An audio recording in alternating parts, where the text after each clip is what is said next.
What up, people? This is Mr. You Know Who It Is. Once again, no intro. No intro, no intro. I'm going to entitle this video Drake Shit, Yay Shit, because there was a previous video I did, I guess a couple years back, maybe 6 or 5 years ago, called Drake Shit, Push Shit. And I didn't realize how deep this shit was.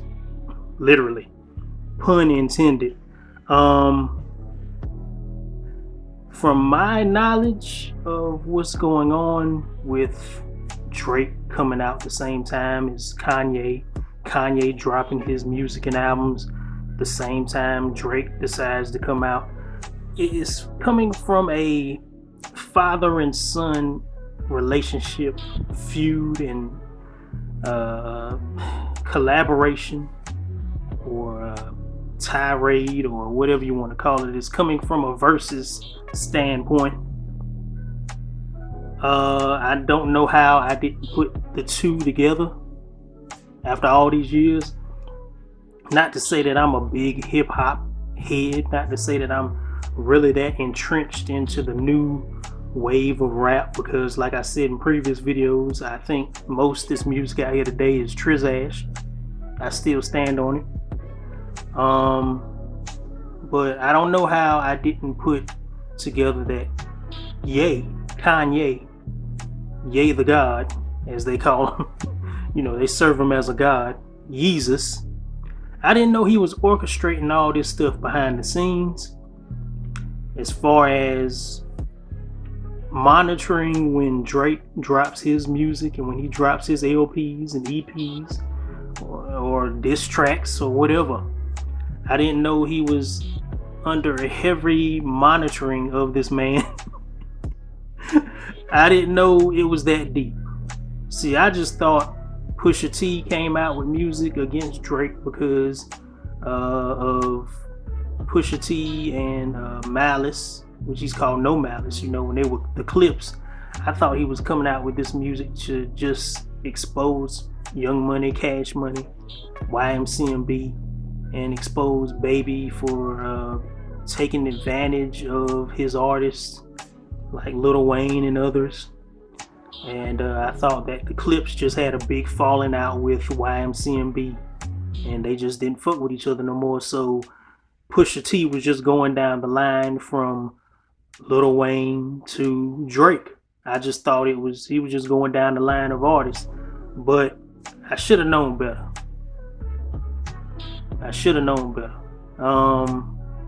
This is bigger than Pusha T, obviously, because I mean, has anybody heard from Pusha T musically? You know, maybe you've seen him do some tweets, IG posts, but has anybody seen him come out with any diss track since he put out that track about Drake's son? Exactly. That's what I said. I said no, he hasn't. You know, Kanye has calculated when Drake is going to drop, and he purposely puts out his bang on the keyboard. You know, he goes in the studio, bangs on his keyboard, you know, gets some beats from people, gets some samples, mixes them up, you know, has people write his music, write his choruses, and he goes in there and spazzes out on it. You know, he just go ahead and put it out, no second thought. You know, and he makes sure it's in the same time length, it's in the same month or around the same week as Drake putting out shit.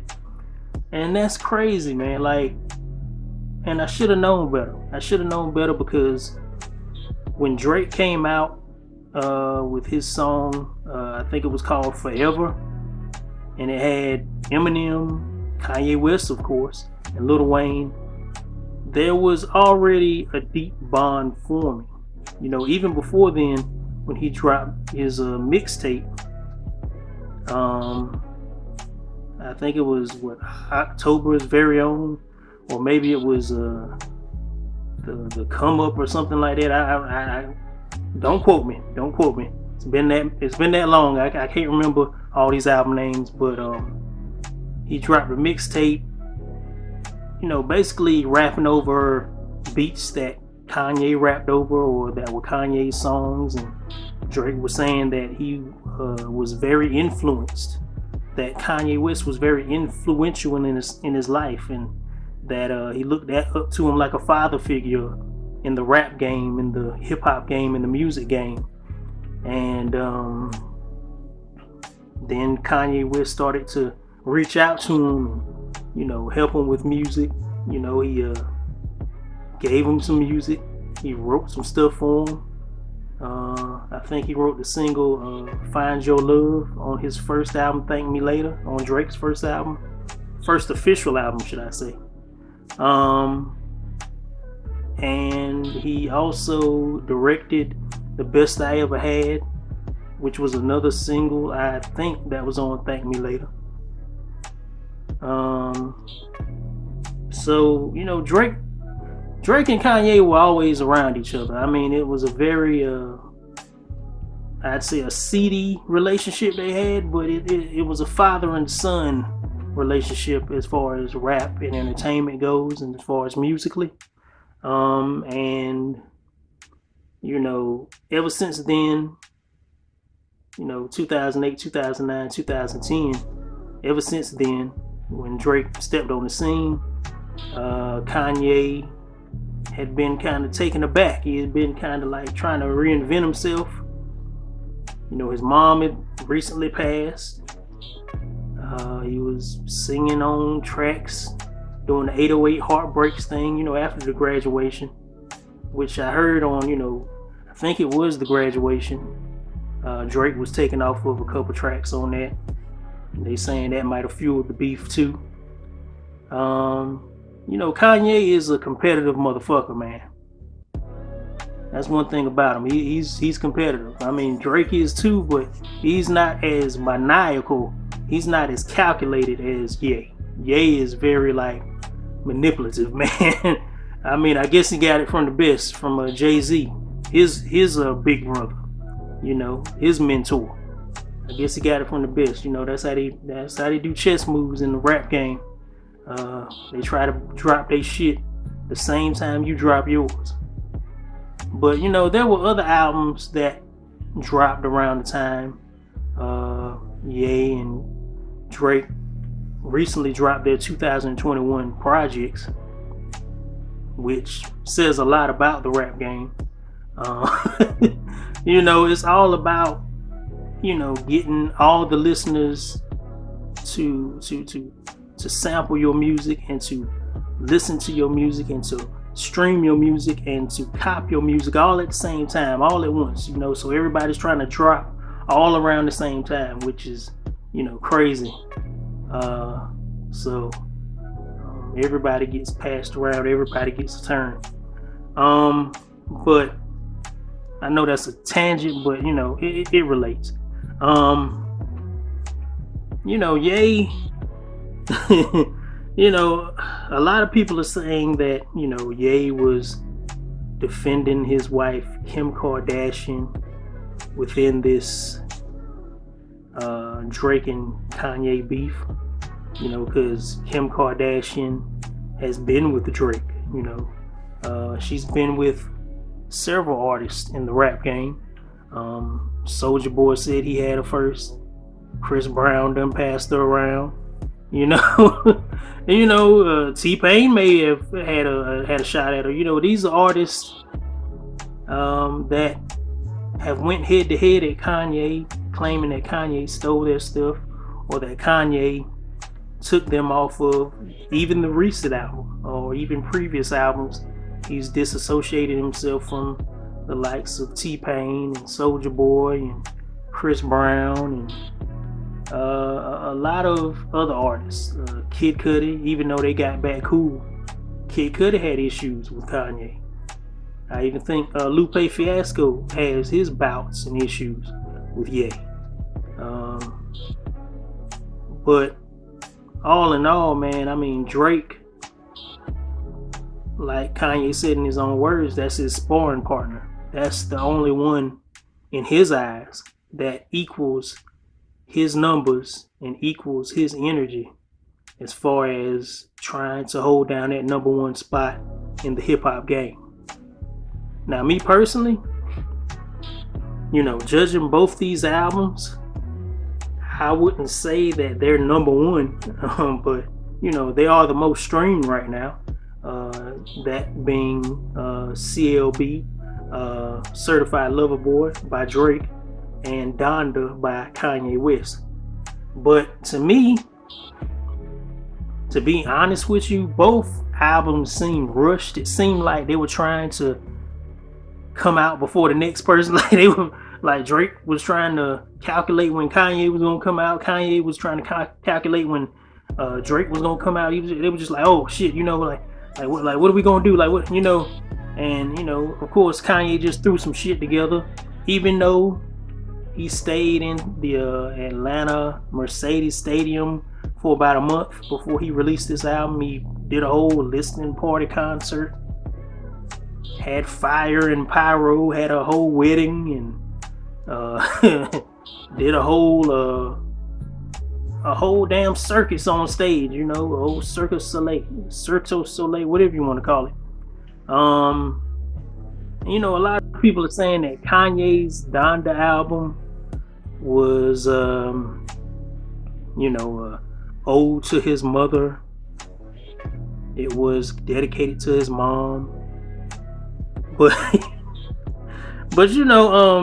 just recently in this versus and beef, quote unquote, it ain't really a beef to me, but in this versus battle with Drake and Kanye, Drake released a track that he had received through the interwebs that featured Andre 3000, and I'm thinking that the song was supposed to be about Andre Benjamin's mother and Kanye West's mother. It was called Life of the Party. Andre 3000, he was rapping about his mom and how they used to grow up and how he used to be with her and how she used to be with him, and their relationship, and how they got along, and he wished he could talk to her and he misses her. And then you got Kanye coming up there dissing Drake. It was supposed to be a tribute to the mothers. It was supposed to be a tribute to Andre and Kanye's mom. And a lot of people are confused, like, how do you mix the beef up in this track? And then a lot of people are saying that, well, Donda has a Christ-like message. It's very Christian. It's very Christian hip-hop-ish, and I'm just like, y'all got to realize that Kanye is worshiping himself. It's not really about Christ. It's not really Christian. He calls himself Jesus. He believes he is the God. He is the music God. He is the muse. He isn't really doing this for a Christian-based feel. It's a hip hop album. It's a rap album. He's rapping about incarceration and drug lords and pimps, and he's rapping about relationships and his divorce. And of course, most of the album is dedicated to Drake because, for years I didn't know that Drake and Kanye were beefing at all. I didn't know those two were going at it. But I should have picked up something by the time Lil Wayne put out the Carter 4. I should have picked up that energy. It wasn't just about Pusha T. It was about Kanye West overall. Like, Lil Wayne and Drake were going after good music, So, people, they saying a lot about Donda and what it means, and it's basically an album, basically telling Drake, go fuck yourself. Like, that's basically what it is. It's not solely about God or Christ or the loss of his mother or dedication to his mom. Of course, that's the front of it. That's the name of it. That's the so-called purpose of the album. But when you got two artists calculating when they gonna come out, you know there's already some deep-seated competition and beef, man. Like, it's not always about the subject matter. Just because he names an album, he could have named it poo poo doo doo. You know, he could have named it Little Shits. Just like he named the last album. What did he name last album? He named last album. Wait, I'm Yay now or something. I'm bipolar or some shit like that. Like we didn't know. You know, like we didn't know you were bipolar. Like we didn't know you were off your rocker.